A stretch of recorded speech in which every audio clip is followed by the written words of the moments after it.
بسم اللہ الرحمن الرحیم۔ آسمانوں پر سیدہ کا جہیز۔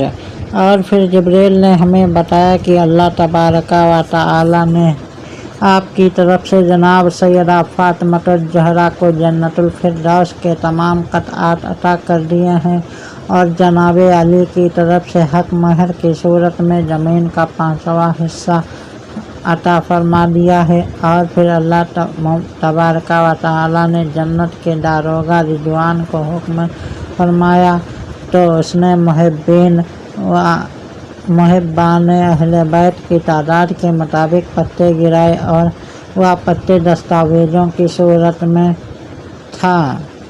ہر دستاویز کے ساتھ ایک نوری فرشتہ بھی تھا، اور جب قیامت قائم کی جائے گی تو وہ فرشتے میدان حشر میں جمع ہونے والی خلقت میں پھیل جائیں گے۔ اہل بیت محبین میں وہ دستاویز تقسیم کر دیں گے جن میں جہنم سے رہائی کا حکم نامہ ہوگا، اور اہل بیت کا کوئی ایسا محب نہیں ہوگا جسے وہ دستاویز نہ ملے۔